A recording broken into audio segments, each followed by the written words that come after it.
O conceito de divisões aqui aplicado refere-se às seções principais do esboço de um sermão bem coordenado. Para que o sermão seja bem organizado, ele precisa ser planejado e dividido em partes distintas, a fim de que seja exposto com maior clareza e melhor compreendido pelos ouvintes. E essas divisões, eu acho que esse exemplo aqui, eu até usei quando eu falei do sermão expositivo. Eu falei, se você pegar uma mensagem que tem a mensagem que usa um texto grande, né? Uma mensagem que vai comunicar aí uma ideia extensa. Vai comunicar a ideia por meio de um texto um tanto extenso. E você tenta, ininterruptamente, sem propor divisões, você vai comunicando a ideia do começo ao fim. Aquilo vai virar uma salada de ideias na cabeça das pessoas. Elas não vão pontuar corretamente o que foi uma explicação, a justificação dela, a passagem para outra explicação, os pontos importantes a guardar. Quando você divide, para cada ponto importante daquela mensagem vem um destaque. Você consegue destacar, olha, nisso aqui, isso aqui foi importante. Nesta outra parte, isso aqui também foi importante. Nesta outra, isso aqui foi importante. Na conclusão, você vai falar, falamos disso, disso e daquilo. Esses três, concluindo, comunicam tal ideia. E essa ideia exige tal atitude. Essas ideias serão bem gravadas na cabeça das pessoas. Por quê? Existe divisão. Se você comunicar de uma vez só, aquilo vai virar uma mistura. Então a primeira ideia que foi passada logo depois da introdução, da proposição, quando você chegar no terceiro tópico, a primeira já se perdeu, já foi perdida, já ficou completamente diluída no meio daquilo que foi falado. Então por isso temos as divisões, temos as discussões, a discussão. A discussão é a argumentação dentro de cada divisão. Então, durante a discussão, você vai justificar os subtópicos. Então, você vai divisão, tópico principal, a ideia principal daquela divisão, subtópicos. Você vai discutir aquelas ideias. No exemplo em tela, temos no primeiro, de que nos ocupamos? Fazendo referência àquele texto que usamos no livro de Jonas. É a pergunta que o capitão navio faz para Jonas. Qual é a tua ocupação? Daí tiramos para nós o tópico. De que nos ocupamos? Voltamos a pergunta que era para Jonas para a igreja. Deste tópico, dividimos em quatro subtópicos que serão discutidos. De fazer a vontade de Deus, por exemplo, pronto, você já está instigando a igreja que é importante fazer a vontade de Deus. Ouvir a palavra de Deus, então ser instruído pela palavra de Deus, meditar na palavra de Deus, ou seja, absorver em profundidade, examinar a Escritura, buscar a Deus. Então, de que nos ocupamos foi desenvolvido em quatro subtópicos e cada desenvolvimento é uma discussão. E para cada desenvolvimento desse cabe menção a um outro texto bíblico. Se é um sermão textual, você pode até levar a igreja a outro texto para ler aquele outro texto. Se é um expositivo, é recomendável não levar a igreja para ler no outro texto, porque o sermão expositivo geralmente é sobre uma passagem bíblica extensa. Geralmente, não é obrigatoriamente, é geralmente, tá? Pode até ser sobre uma passagem um pouco mais curta, mas é muito profunda e por isso demandará muito tempo para ser esclarecida, ser explicada. Por isso, no expositivo, geralmente você não conduz a igreja a ler em outro versículo. Você mesmo é que traz o esclarecimento. Então você vai citar, você cita com segurança, dá as referências. Olha, livro tal, capítulo tal, versículo tal, fala também acerca disso aqui. Então traz esclarecimento, traz essa explicação, essa verdade, e aí você consegue discutir dentro daquele tópico, dentro daquela divisão. Divisões, discussão e transição. Para cada divisão desse subtópico, em buscar a Deus, em buscar a Deus. Nesse você já deixa um pretexto, você já deixa algo em aberto para ser solucionado no próximo tópico. De onde viemos? É a próxima pergunta que foi feita a Jonas, que é redirecionada para a igreja. De onde viemos? E aí vem nova discussão. De divisão, dentro da divisão, discussão. De divisão para divisão, transição. E a transição precisa ser feita com inteligência para que não seja sentida. É como, por exemplo, você está dirigindo, todos que têm experiência aí com dirigir um carro vão saber o que é isso. Se você está num carro que tem câmbio mecânico, você vai passar de uma marcha para outra, você precisa subir um pouco a rotação, né? Então você acelera um pouco mais, desenvolve, passa a outra marcha, desenvolve, passa a outra marcha. Vai precisar reduzir, manda para a embreagem lá e vê se você reduzir só um pouco, uma marcha abaixo.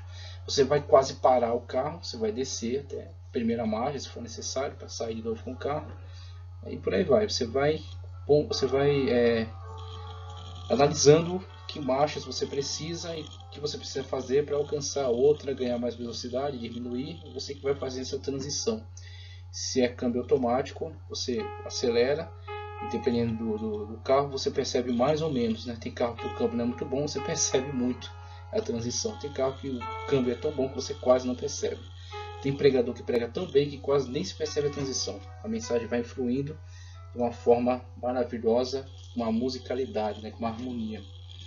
Conclusão, partindo para a conclusão, concluir, né? Conclusão, hora de parar, apelo e convite. Sobre a conclusão é o seguinte, não se propõe nada novo na conclusão. A conclusão você reafirma os pontos principais da mensagem.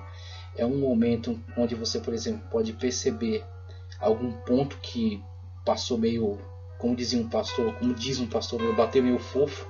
Então não foi bem exposto, ou é uma divisão que nem é necessária, você colocou a mais, o povo não reagiu de uma forma muito... Você percebeu que não foi tão relevante assim, então você ressalta os pontos fundamentais, os pontos importantes. Então ressalta esses pontos na conclusão e entrega então o objetivo principal daquela mensagem. Então ressalta os pontos e conclui entregando para a igreja qual era o propósito daquela mensagem.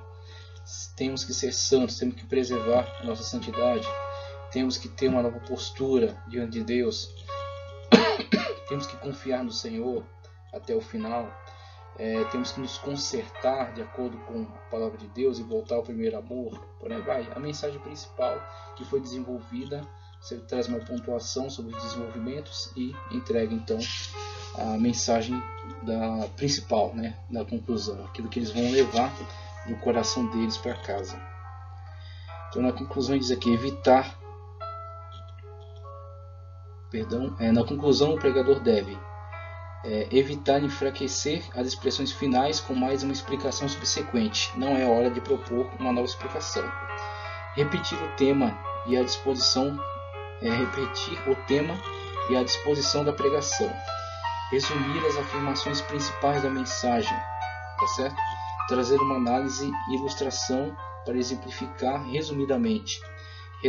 Retomar uma ideia da pregação dando uma moldura ao todo, ou seja, retomar de modo que aquilo fique gravado e bem definido para todos. Com relação à hora de parar, ele diz aqui,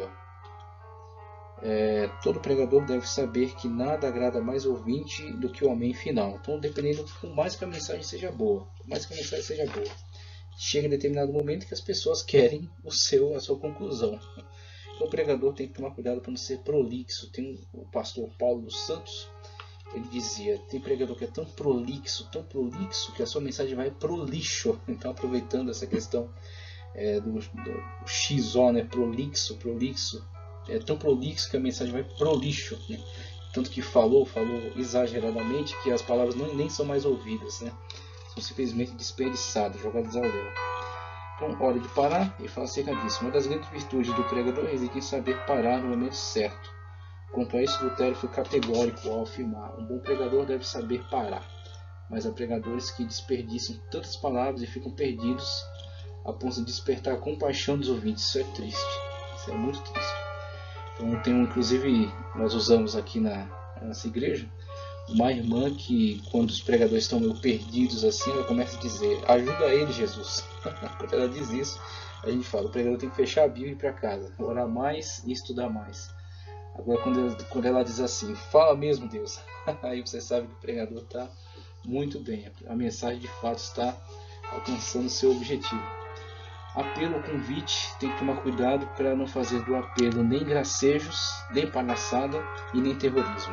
Ninguém deve aceitar a fé por medo, tá certo? Então, mesmo que sejam coisas sérias. E outra, Jesus não é um pedaço de bolo, Jesus não é uma coisa barata para se ficar insistindo para as pessoas. Então, às vezes, quando você quer dar alguma coisa para uma pessoa, algo que você não quer mais, você gostaria muito que a pessoa aceitasse, para você se livrar dela, você fica insistindo. Não, fulano, pega, leva, né? Leva para casa, vai ser bom, né? Vai servir para você. E você começa a insistir com ela. Por quê? Porque é algo que, né, para você gostaria muito que a pessoa levasse embora. E muitas pessoas se comportam assim em relação à fé, em relação ao Senhor Jesus Cristo. Então fica oferecendo, fica insistindo. Não, aceita Jesus, rapaz, aceita Jesus. A pessoa, não quero. Não, hoje não, né? Não, tudo bem, estou em paz, né? Não, vai, rapaz, aceita. E aquela insistência é totalmente ridícula, como se Jesus fosse alguma coisa barata, alguma coisa insignificante. Então o apelo, na verdade, é uma oportunidade dada à pessoa para manifestar aceitação ou não, se for a intenção dela naquele momento. Você simplesmente abre a oportunidade.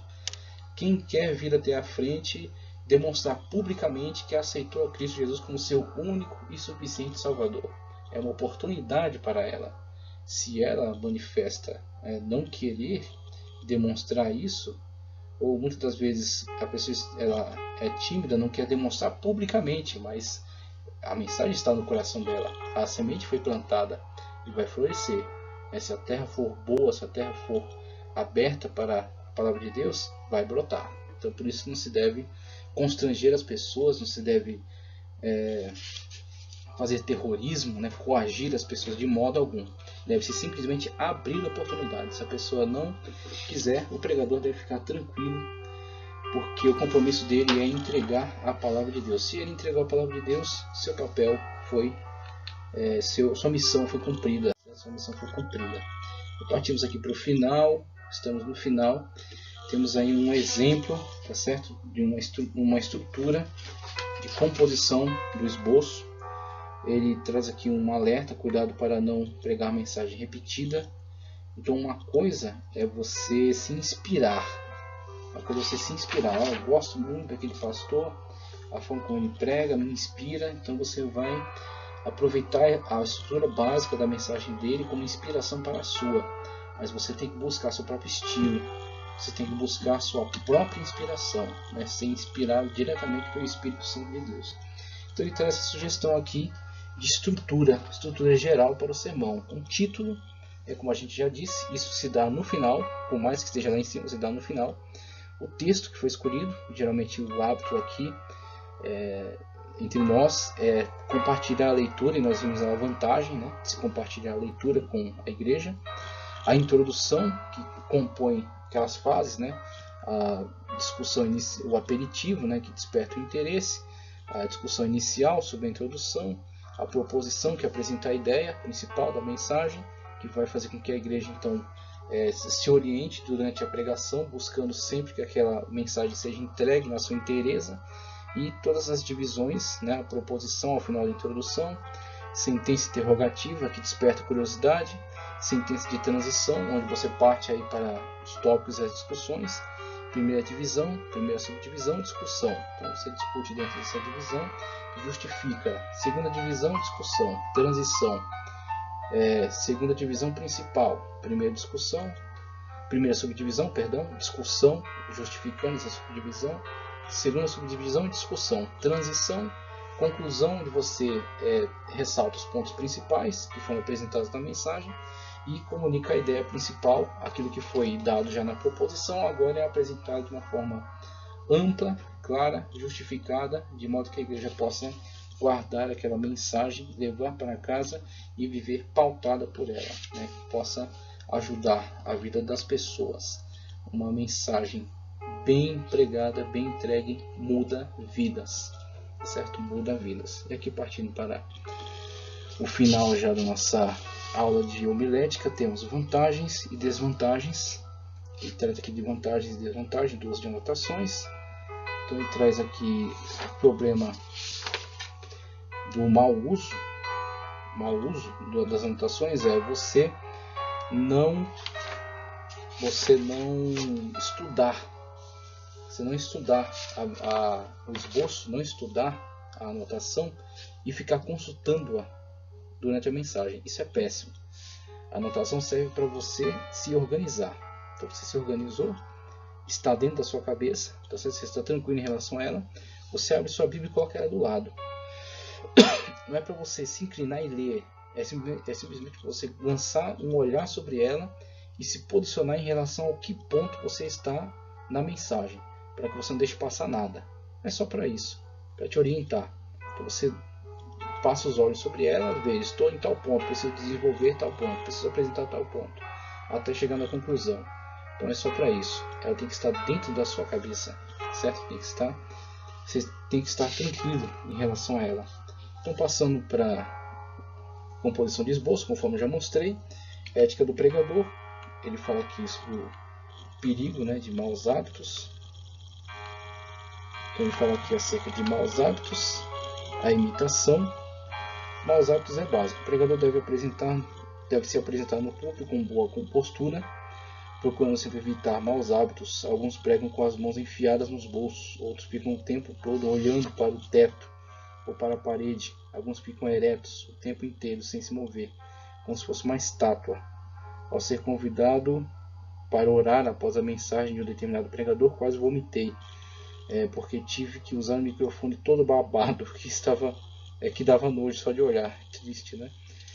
É sempre bom o pregador evitar coçar lugares indecentes durante a sua pregação. Enquanto estiver assentado no púlpito, ele nunca deve esquecer que os olhos de todos estão fixos nele, e ele é a mensagem materializada, vamos dizer assim. Você é a sua pregação materializada. Então, se você não comunica uma aparência que seja de acordo com aquilo que você está pregando, com a seriedade do momento, com a santidade do momento, você está estragando a sua mensagem. Então, maus hábitos, perigo da imitação. Uma coisa é se inspirar, outra coisa é imitar. O plágio, então, é crime, né? Plagiar mensagens, né? Ouvir aquela mensagem várias vezes, até copiar na sua mente, pregar igual. Isso é patético, né? É ridículo. A pessoa que demonstra não ter capacidade alguma. Então isso é triste. Tomara que ninguém faça uso aí desses meios. Vale a pena gastar tempo construindo bons sermões. Por quê? Porque aquilo que você está fazendo é sério. Então, você leva Deus a sério? Você leva a obra de Deus a sério? Uma pessoa que vai construir um prédio, por exemplo, ele simplesmente não conhece nada de engenharia. Ele vai lá, compra um livro e fala, não, vamos construir. Vamos começar a lançar aqui a fundação, começar a construir. É assim? Ele não se prepara primeiro, não estuda, não faz pós-graduação, ele não é estagiário primeiro de outros profissionais formados, para que só depois possa então estar habilitado a ser responsável, né? Participar junto com uma equipe da construção de um edifício, para que aquilo de fato possa oferecer segurança, né? Um engenheiro, um médico que vai realizar uma operação, quanto tempo de residência que ele faz depois da formação, né? Um advogado que vai defender uma causa, estuda, depois estagiar no escritório, né? As primeiras audiências, acompanhando o advogado experiente, até que ele tenha segurança para apresentar os melhores argumentos, para conduzir bem o processo. Então, se para essas coisas é exigido capacitação, é exigido preparo, para pregar a palavra de Deus não é diferente. Agora, qual é a questão que colocamos? Não é que não é só teólogo que prega, não é só bacharel que prega, não é só PhD, ThD, mestre de divindade que prega. Não, pessoas simples também pregam, só que elas têm que ter responsabilidade também. Elas também têm que ter responsabilidade, elas também têm que ter compromisso. Primeiro buscar aprender, ler, né, estudar, estar segura, orar, buscar a inspiração do Espírito Santo de Deus, né, pedir misericórdia para Ele, capacitação para então pregar e não se atrever a entrar em áreas que ela não conhece, ela não está entendendo. Se ela tem pouco conhecimento, caminha pelos caminhos seguros, como o pastor meu aconselhava. É melhor andar em caminhos seguros para não se perder. Mas se você não conhece determinadas questões, não entre a discuti-las, né? Deixa para um momento que você vai estar pronto para isso. Então, estilo, isso aqui também é tranquilo, né? Uma forma equilibrada, né? Para não causar escândalo. O principal é a mensagem, tá? Então, o principal é a mensagem, que a mensagem glorifica a Deus, não é você. Quando você começa a aparecer mais com a mensagem, aí você está fracassando. Repetição de mensagem também é semelhante, evitando preconceito. Para evitar o preconceito da mensagem repetida, aconselhamos o pregador a não repeti-las na mesma igreja. É um bom cuidado. mas em outros ele pode repeti-lo tanto quanto quiser. Ele fará o mesmo e ela fará o mesmo efeito, porque é a palavra de Deus. É a palavra de Deus. Até porque quanto mais o pregador prega a mesma mensagem, mais ele aprende sobre ela. Billy Graham, considerado o maior pregador do mundo, saudoso Billy Graham, né, declarou que só prega uma mensagem para um grande auditório, depois de ter pregado outras vezes para pequenos auditórios. Muito bom, cuidado que o grande professor Billy Graham tinha em relação à pregação, né? Então vemos aí os cuidados que o pregador deve ter como respeito à igreja que agora está ministrando, né? Então, ele traz outros conselhos aí que são já, na verdade, bastante sabidos, bastante conhecidos, né? A postura do pregador. Na oratória, a estética é algo de extrema beleza, pois o nosso corpo, quando bem posicionado, às vezes fala melhor do que as nossas palavras. No mínimo, enriquece o nosso discurso. Então é interessante o pregador ter uma postura comedida, tá certo? O gestual dele está de acordo com aquilo que ele está falando, tá certo? E sem excesso, porque se o pregador exagera muito no gestual, ele começa a se tornar ele mesmo o centro. Esse é a grande perda. O pregador chamar mais atenção do que a mensagem que está sendo pregada. O pregador se tornar uma comédia, se tornar assim, ou então algo que chama demais a atenção, de modo que as pessoas, em vez de estarem ali ouvindo a palavra de Deus, estão ali vendo um show, vendo um espetáculo. Esse é o problema. Com relação ao uso das mãos, ele diz: o uso das mãos é muito importante para o pregador, tanto quanto feito corretamente. Ao movimentar as mãos, estas nunca devem subir frequentemente acima dos olhos. Também não fica bem esmurrar o púlpito. Inclusive tem um vídeo aí no YouTube que mostra muito bem o prejuízo de se esmurrar um púlpito, né? O pregador no culto de ceia foi esmurrar um púlpito lá, sem saber que era frágil, e jogou toda a santa ceia no chão. Então não caia numa enrascada dessa. Frequentemente assim dos olhos, esmurrar o púlpito enquanto prega, e nem tão pouco bater palmas com frequência, e muito menos dar pontapés, como alguns fazem. Já pensou Moisés esmurrando e dando pontapés na arca ou no propiciatório? Então, quanto menor, presta atenção, veja, quanto menor a mensagem, quanto mais fraca é a mensagem, mais o pregador precisa enfeitar. Então, se a mensagem é muito fraca, ele precisa fazer balé em cima do púlpito, contar piada, falar bobagens, né? Se auto-justificar, tomar uma postura ou pedante ou hipócrita, né? Tentando justificar a fraqueza daquela mensagem. Quanto mais fraca a mensagem, mais o pregador tenta compensar com outras coisas. Quanto mais forte a mensagem, mais dispensável tudo isso. O pregador, num gestual mínimo, numa vestimenta adequada, no comportamento correto, ele entrega a mensagem com clareza, uma explicação bem desenvolvida, uma conclusão bem feita, e a mensagem de Deus está então aplicada ao coração das pessoas e muda vidas e glorifica ao nome do Senhor, ao nome de Deus. O uso do traje, tranquilo também. Perigo do sucesso. Vou fazer a leitura agora do último texto, porque também temos que tomar cuidado para não ser excessivos com a aula, né? Saber encerrar também a aula, como um aluno meu me aconselhou. Então, leitura do último texto, perigo do sucesso. Muitos pregadores não recebem com humildade os elogios que os admiradores lhe fazem. Por isso, muitos têm capitulado perante o pecado, ou seja, têm fracassado, né? Tem fracassado perante o pecado. Mas o homem prudente sabe desprezar a adulação e temer a lisonja. Muito bem. As pesquisas têm comprovado que 95% dos homens bem-sucedidos não sobrevivem ao sucesso. Triste, né? Perigoso. Mas qual é a razão de tudo isso? Excesso de vaidade, falta de prudência e de humildade? É bastante comum, ao terminar uma boa mensagem, alguém procurar o pregador para elogiá-lo. Isso é algo que não tem como evitar. É claro que se sentir bem com isso também não tem como evitar. Também seria hipócrita dizer que não gosta de elogios, né? É claro que se sentir bem com isso também não tem como evitar. É melhor ser elogiado após uma pregação do que ser criticado, pois ninguém gosta de críticas, mesmo sendo verdadeiras. Alguns crentes chegam até a dar presentes ao pregador bem-sucedido. Outros o convidam para um almoço ou uma janta na sua casa, mas há também aqueles elogios somente para deixá-lo feliz. aquele elogio de incentivo, né? De certa forma, é uma hipocrisia, né? Tudo bem, mas tem algumas situações em que a pessoa quer que o pregador desenvolva mais, que ele vê potencial, né? Então tem algumas situações que de fato são benéficas, né?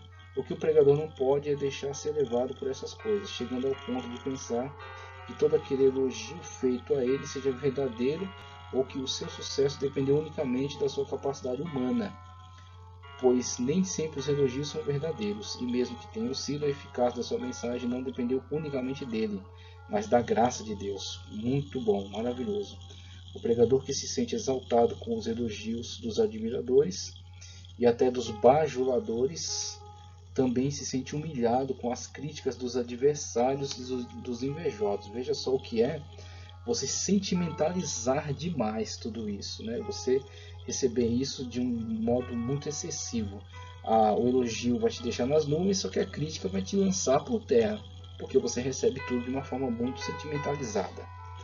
Ele deve se conscientizar de que as críticas e elogios fazem parte do seu ministério, portanto não deve deixar ser motivado por essas ações como se fosse boneco de fantoche, movido por cordéis de elogios ou de críticas.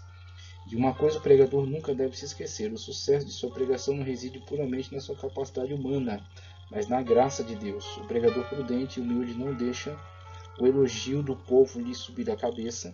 Ele deve saber que o mesmo povo que hoje o elogia é o mesmo que amanhã pode lhe criticar. E aí, dependendo também da mensagem que será entregue, uma mensagem impactante, uma mensagem avivalística, geralmente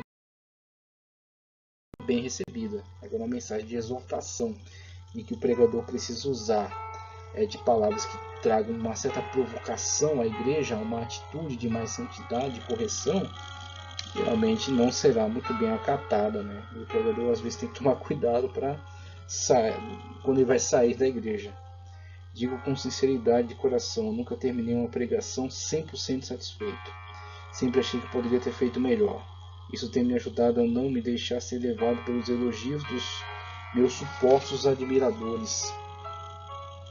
Finalizamos aqui o nosso trabalho de homilética com um discurso de Martinho Lutero sobre o ministério da pregação. Disse Lutero, vejam: maldito todos os pregadores que nas igrejas procuram por coisas altas, difíceis e sutis, para apresentá-las ao povo nas suas pregações, buscando assim glória e fama. Aí os pregadores almanac, né, que abordamos aqui ao longo da nossa matéria, e tentando agradar um ou dois ambiciosos. O problema é que também nós mesmos, pastores, pregadores, não consideramos nosso ensinamento como palavra de Deus, pois quando o pessoal se humilha diante de nós, procuramos logo tiranizá-lo. Essa é a desgraça, desde o início do mundo, que os ouvintes temem a tirania dos mestres e os pregadores querem ser deuses sobre os ouvintes. Pregar Cristo é um ministério pesado e perigoso. Se outrora eu tivesse sabido disso, nunca teria aceito, mas daria com Moisés: envia quem tu queres. Mas diria com Moisés: envia quem tu queres. Se eu tivesse sabido, ninguém haveria de me conhecer. Deus, nosso Senhor, instituiu seu mais alto ministério de modo muito singular. Ele o atribuiu aos pregadores, esses pobres pecadores e mendigos, que dizem e ensinam, mas dificilmente vivem de acordo. Esse lapso, né? O pregador sempre está buscando se enquadrar dentro daquilo que ele prega. Aquilo que ele prega é aquilo que ele crê. Agora, nem sempre nós conseguimos alcançar a totalidade daquilo que cremos. Como Paulo mesmo sentia essa dificuldade, né? Aquilo que quero, isso é o que não faço, mas aquilo que não quero, isso que eu faço. Esse é o dilema. Assim, a força de Deus anda sempre na fraqueza. E quanto mais fraco ele for em nós, tanto mais será forte. Né? Quanto mais fraqueza nossa, força de Deus que se manifesta em nós, para nos fazer vencer. Mas trata-se do ministério de Deus, nosso Senhor, que nos diz: escute, pregue, o resultado é comigo. Eu conheço o coração das pessoas. Ele deve ser o consolo nosso, dos pregadores. Então deixe que o mundo se ria e zombe do nosso ministério da pregação, e você ria com eles. Quando quiserem pregar, falem com Deus e digam: Senhor meu Deus, quero pregar para a tua glória. Quero falar de ti, louvar-te, exaltar o teu nome. Embora não saiba fazê-lo tão bem quanto gostaria, Martinho Lutero. Assim encerramos nossa matéria de homilética. Que Deus possa fazer de você, pregador, pregadora, comunicador, comunicadora fiel da palavra revelada de Deus, e que muitas vidas possam ser abençoadas e o nome de Deus venha a ser glorificado através de você, em nome de Jesus. Amém.